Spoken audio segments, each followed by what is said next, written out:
Alright folks, Pitching Ace 88 and we are back playing Plants vs. Zombies 2. It's about time. Now we're on Wild West and we are going to be heading on to day 22. Now day 22 is not my favorite because they already predetermined give you some plants, and unlike in the first part of Wild West, these plants are not as much fun. So the plants that you're going to be getting is a sunflower, repeater, bloomerang, iceberg lettuce, potato mine, and the winter melon. Now the winter melon I like. I would love a twin sunflower.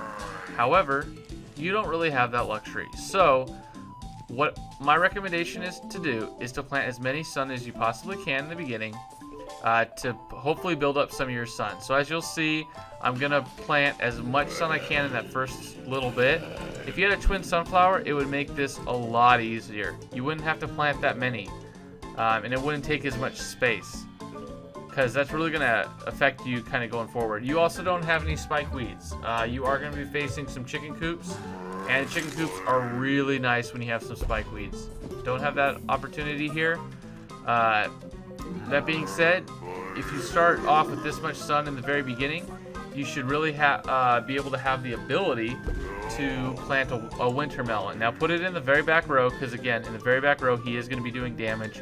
I don't recommend attacking these guys just yet, because if you attack them, the next kind of wave of zombies is going to come, and you kind of want to prolong that as much as you can.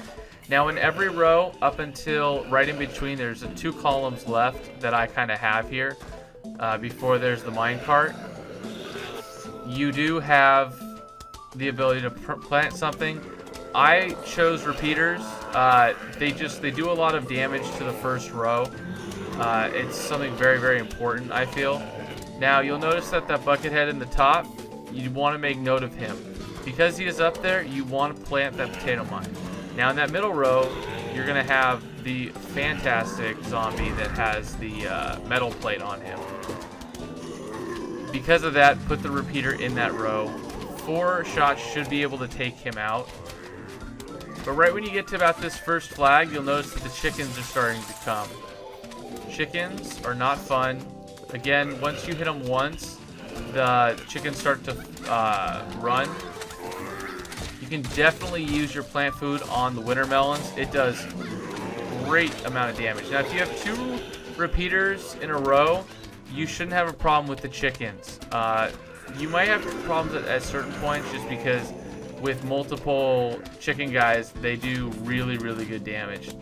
Now again, top row, you'll notice that there's a lot of them that come up here. Use your plant food, take them out. You also get a plant food back as kind of a reward.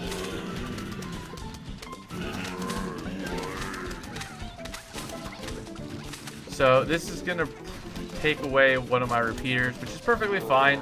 That just means that we got to replant one. No big deal. You also have no walnuts or tall nuts, which is very unfortunate, because those would be fantastic to put up here and just kind of let our guys do damage one after another.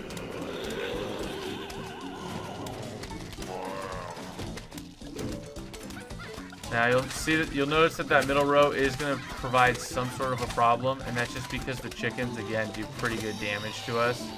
But luckily with the winter melon, it does slow down all zombies in and around the lane. So you do that enough, you're going to slow down the zombies enough to where the rest of your repeaters can do damage to them. For instance, even in this bottom row, he's taking forever really to eat my repeater, which is fantastic. And that, folks, is how you defeat day 22. Hope this helped you. You get a nice little costume as a reward. So see you guys on the next part. This has been Pitching Ace 88. Over and out.